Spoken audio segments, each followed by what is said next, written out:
할렐루야. 말씀과 동행하는 하루에 나오신 여러분들 축복합니다. 오늘은 말동안 조금 늦게 시작하게 되었습니다. 죄송합니다.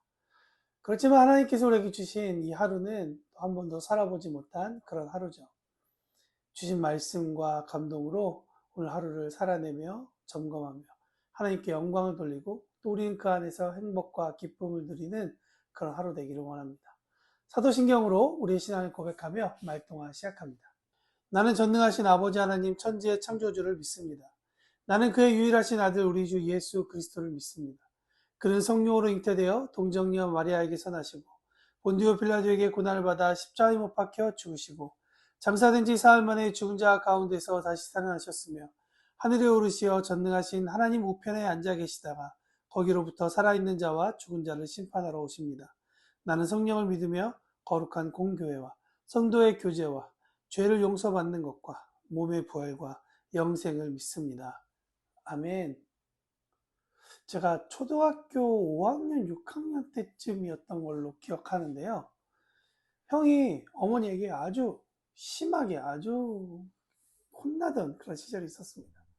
근데 저는 형의 그러한 모습을 보고 대단하다고 생각하고 저도 따라해보고 싶었던 게 있는데요.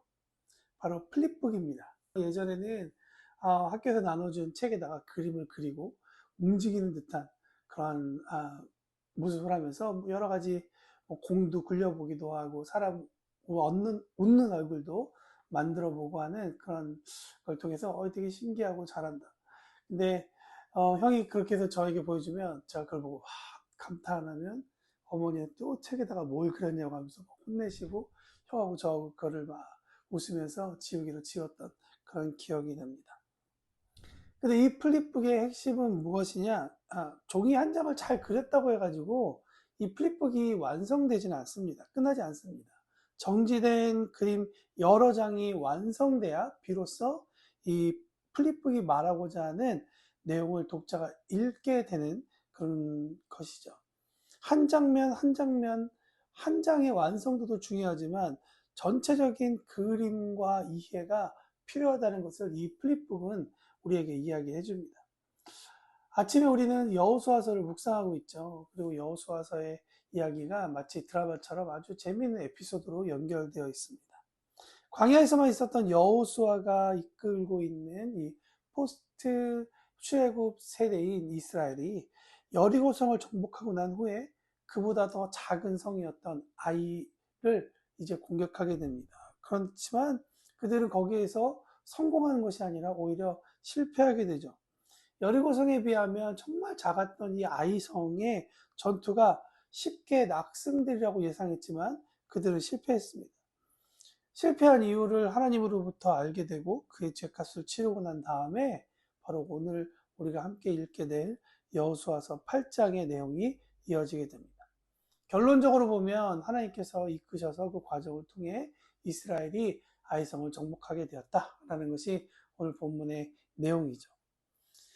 8장을 곰곰이 읽어보았습니다. 그리고 7장을 다시 읽어보고 다시 6장으로 돌아가서 쭉 읽어보게 됩니다.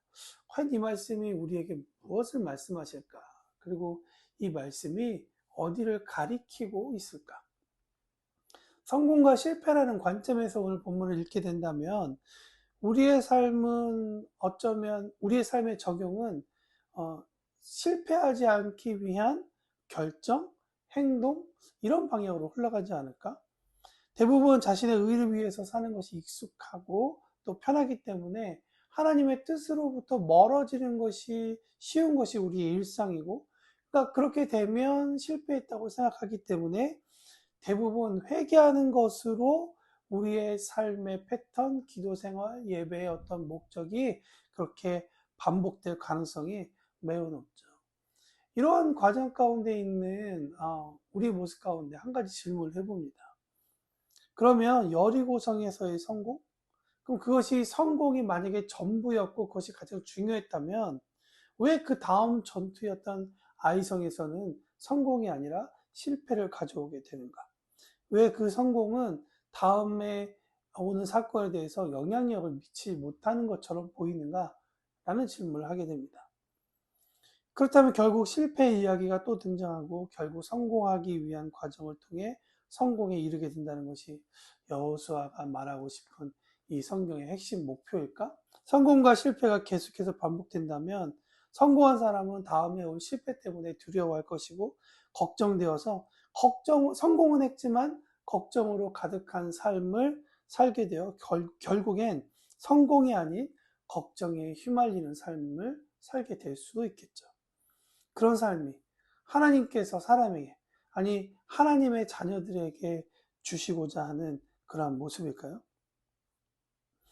플립북으로 다시 돌아가서 이야기를 우리가 진행해 보면 한 장의 완성된 그림도 너무나도 중요하지만 이 장과 다음 장이 연결되지 않으면 그림은 움직이는 것처럼 보이지 않기 때문이죠. 여호수아서 7장 7절에 이런 말씀을 우리는 어저께 읽었습니다. 슬프도소이다. 주 여호와여, 어찌하여 이 백성을 인도하여 요단을 건너게 하시고 우리를 아모리 사람의 손에 넘겨 멸망시키려 하시나이까.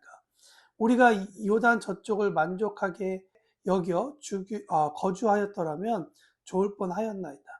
새로운 리더였던 여호수아도 아이성과의 전투에서 36명의 사상자를 내고 패전하자 하나님 앞에 드렸던 기도가 왜 우리를 저들에게 넘겨주셨냐라는 것이었습니다. 전쟁에서 지자 하나님께서 저들에게 넘겨주셨고 우리는 실패했다라고 생각했기 때문입니다. 다시 말하자면 이스라엘은 멸망하지 않았거든요. 완전히 패한 것도 아니었습니다. 그러나 여호수아가 이 전쟁의 단편만을 본 나머지 하나님께서 보여주셨던 큰 그림, 큰 방향을 잊어버리더니 36명의 사상자와 공성전 실패로 인해 그들의 마음이 녹아 물같이 되었다라고 성경 7장 5절에는 기록하고 있습니다. 이 물같이 되었다라는 성경의 원어를 찾아보니까 참 재미있는 표현인데요. 즙처럼 되었다라는 것이죠. 여러분, 즙처럼 되었다는 이 단어가 우리에게 정말 많은 것을 생각하게 하지 않습니까? 모든 프로젝트의 성공과 실패는 분명히 존재하죠. 그러나 그것이 결론은 아닙니다. 잠시 성공했다고 해서 그것이 영원한 기쁨이 될 수 없고, 잠시 실패했다고 해서 영원한 고통이 될 수도 없죠. 잠시 성공했다고 실패할까봐 두려워할 필요도 없고, 잠시 실패했다고 마음이 녹아 물처럼, 즙처럼 될 필요도 없습니다. 그 이유는 하나님이 여러분의 삶을 인도하시기 때문입니다. 여호와께서 여호수아에게 이르시되 두려워하지 말라, 놀라지 말라, 군사를 다 거느리고 일어나 아이로 올라가라.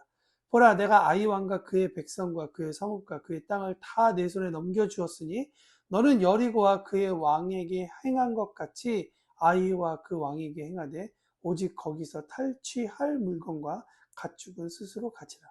너는 아이성 뒤에 복병을 둘지니라 하시니. 여러분, 오늘 본문 가운데 이 구절 가운데 마음이 녹아 물 같아진 백성에게 하나님은 두 가지를 하십니다. 첫 번째, 계획을 말씀하시고 두 번째, 방법을 이야기하십니다. 만약에 먼저 방법을 가르쳐 주시고 어찌어찌 하다 보면 성공하게 될 것이다, 승리할 것이다 라는 것이 하나님께서 이끄시는 방법이 아니라 다 내 손에 넘겨주었다라고 하나님의 계획을 이야기하십니다. 하나님과 여호수아의 대화가 참 재밌죠. 아까 읽어드렸던 여호수아서 7장 7절에 하나님 왜 우리를 아이성에게 넘겨주었습니까? 라고 얘기하자 오늘 8장 1절에 내가 너에게 아이성을 넘겨주었다라고 하나님은 이야기하십니다. 다른 사람은 몰라도 여호수아가 하나님 앞에 드렸던 그 기도 그대로, 그 단어 그대로 분명하게 알게 해주신다는 것이죠. 오늘 저는 여러분과 두 가지를 함께 나누기를 원합니다. 첫 번째, 하나님의 계획은 아이성에게만 있었던 것이 아니었다라는 것입니다. 이스라엘을 가나안 땅으로 들어가서 각 지파에게 나눠준 땅에게 거하게 하는 것이 하나님의 약속이자 계획이라는 것이죠. 그러니 아이성을 넘어가지 않으면 그 약속은 이루어질 수 없는 것입니다. 다시 말하면 하나님께서 가나안 땅을 이스라엘에게 주셨다면 아이성은 지나가게 되는 것이라는 것이죠. 그렇기 때문에 처음부터 아이성은 하나님께서 말씀하신 것 같이 이스라엘에게 넘겨진 곳이었다는 것입니다. 전쟁에 앞서서 어떻게 아이성을 공격할까? 3,000명으로 올라갈 것이냐 말 것이냐, 어떤 무기로 할 것이냐가 중요한 것이 아니라 이스라엘은 하나님께 엽쫓는 것이 우선이었다는 것이죠. 일상에서 하나님의 영광을 위해 살기 위해 크고 작은 영적 전쟁을 우리 또한 하고 있습니다. 우리에게 필요한 것은 어떤 무기를 내가 가지고 있느냐, 어떤 작전이 준비되어 있느냐도 필요하겠습니다. 그러나 그 이전에 전쟁을 시작할 때에는 하나님께서 우리에게 주신 계획과 약속으로부터 우리가 시작해야 되는 것이죠.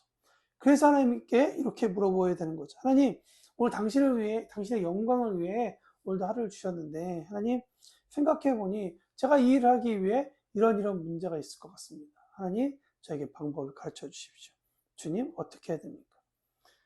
혹은, 주님, 저는 다 된 것 같은데, 혹시 제가 놓치고 있는 것 없습니까? 주님, 알게 하여 주십시오. 하나님께 그렇게 여쭤보고 기도하고 나아갈 때 하나님은 하나님께서 우리 가운데 그 계획 중에 하나님을 의지하고 나아가는 그 마음 가운데 흡족하시고 우리에게 방법을 알려주신다는 것이죠. 두 번째로 하나님은 아이성을 공격하는 여호수아에게만 그 전투에서 승리할 수 있는 방법을 가르쳐 주실까?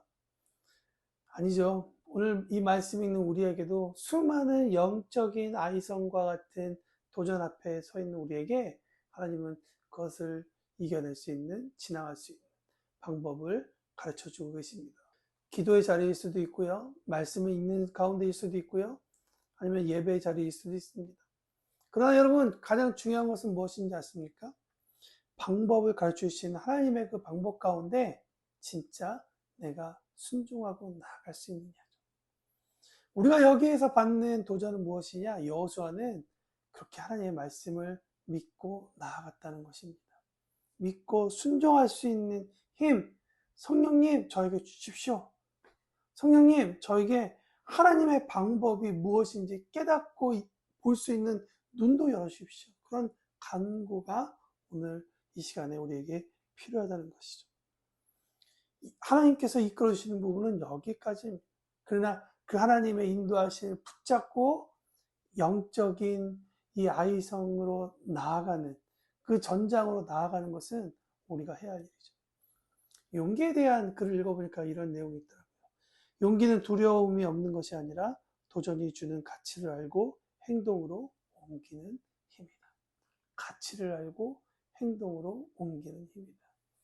하나님께 기도할 때 성령님께서 우리에게 나아갈 수 있도록 힘 주시리라 믿습니다. 하나님 앞에 순종하고 하나님의 인도하심에 따라 오늘 하루도 승리하는 우리 모두가 되기를 축복합니다.